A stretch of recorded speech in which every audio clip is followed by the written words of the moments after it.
Now, what exactly is it which makes a movie iconic, meaning something that transcends? Well, in my opinion, the thing that makes a movie iconic is that it not only causes you to think in the moment and in the time, but it transcends its era. And again, whenever I think of an iconic film, the first one that comes to mind to me is, of course, Francis Ford Coppola's The Godfather.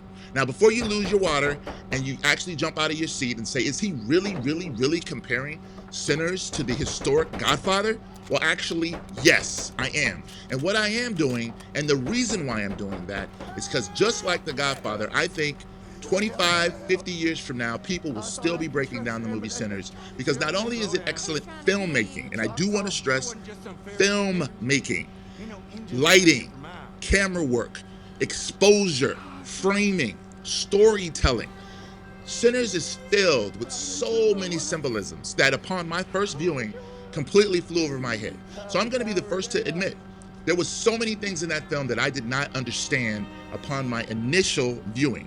If you don't believe me, look at my first review that we did back when the film came out last year in April. They ain't get all of it. Y'all can have it. Just don't let them hurt me no more.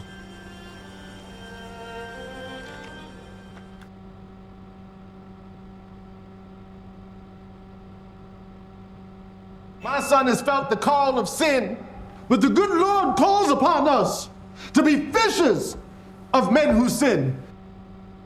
Now, we are going to talk about the director, Mr. Ryan Coogler. Now, everybody knows right now that this dude right here is sort of running the game, not only from his Marvel fame, i.e. his Black Panther, and then his Wakanda Forever, and then also the other projects that he's involved in. But this dude wrote an original screenplay for this film. And of course, we all know it won the Academy Award. So big ups, big props to Mr. Ryan Coogler, because you did win an Academy Award and you did get some shine, along with the Academy Award that was also won by Mr. Michael B. Jordan, who played two roles, both Stack as well as Smoke, and both of those were the Stackhouse brothers. Twins? Nah, we cousins. There are legends of people with the gift of making music so true it can conjure spirits from the past and the future. This was a film, of course, that takes place in the antebellum Deep South. More importantly, 1932 in the Mississippi Delta. Now, just a little FYI, my family, the Thomas family, actually comes from the Mississippi Delta. So this film was very, very personal to me because our family, I am the son of a man who was one of 14 children, all born in the South. And his name is Robert Thomas, big shout outs to my pops. And he actually grew up on a sharecropping farm, meaning he actually picked cotton. You don't believe me? Check the clip. Okay, well, typically, kids were introduced to picking cotton at the early age possible, the earliest age possible. So from the time I was a little boy, I'd say 5 or 6 years old, I was at the cotton field, picking what little bit of cotton I could, and then giving it to, somebody else. So you helped out in the cotton field from the time you were 5 or 6 years old, maybe even sooner. And then you would, from there, you might not have a sack, but you would, pick cotton and put it in somebody else's sack. And then by the time I was maybe 9 or 10, I would have a cotton sack and pick cotton and try to pick as much cotton as I could. For each sharecropper, which my dad was a sharecropper, each sharecropper would be provided by the plantation owner a certain number of acres of land to grow cotton on. On the land would be a house, a shack. He would already have that.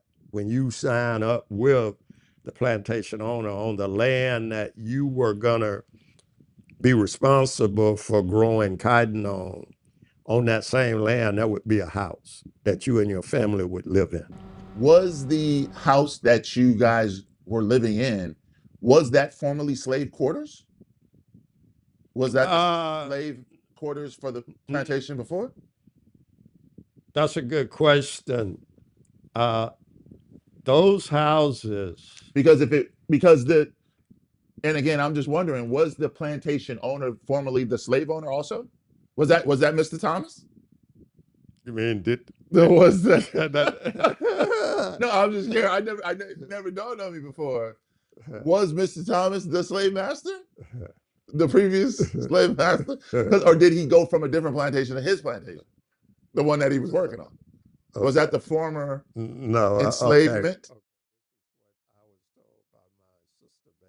You got a chance and you got a choice. It's choice time. It's time for a new course, a new coalition, a new leadership. Somebody got to rise above race, rise above sex, a new leadership, a choice, a chance.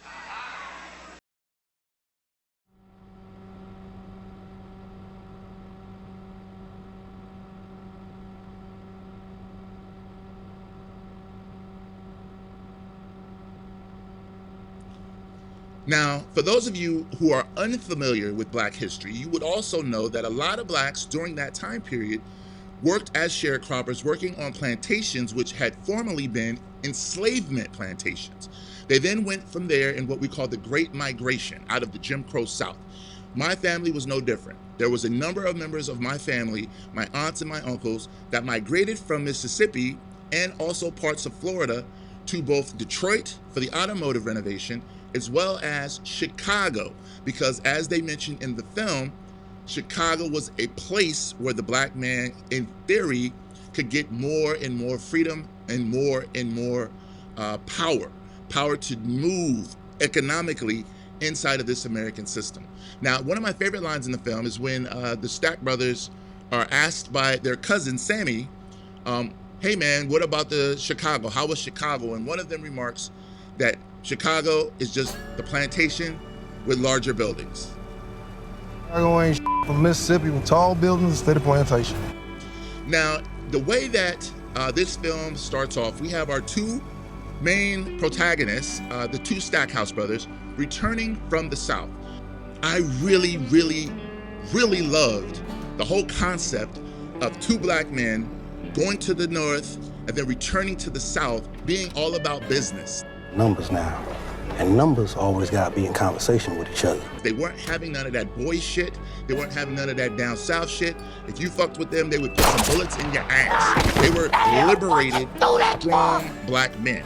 I so much loved that, and I so much loved the way that the film was constructed around the South, that when it took the turn towards vampirism, it sort of lost me. I think I sort of penalized the film initially for changing genres, because I loved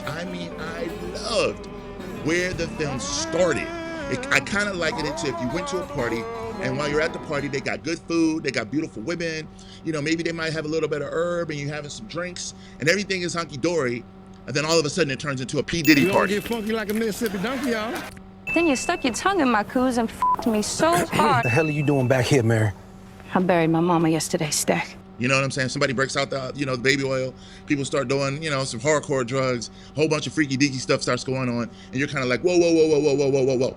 This is not what I signed up for. I was expecting something different. You know they cut off his manhood. That is why, for me, the film wasn't immediately John Blaze, because I was still a little bit upset with the fact that we had switched from one genre to another genre. Now, upon watching the film, obviously, a number of times later, I was able to appreciate what it became. And what it became, obviously, was a film that on the surface level was about vampires. Now, we're going to say on the surface level because, as you all know by now, it's way deeper than that. We were robbed of our culture. We were robbed of our true history. So it left us a walking dead man. So you got Black people in all white country, and they don't know nothing about themselves. They don't speak the language. They're just mentally dead. And this is happening all over the world. But the first place that will rise will be the Black people in America.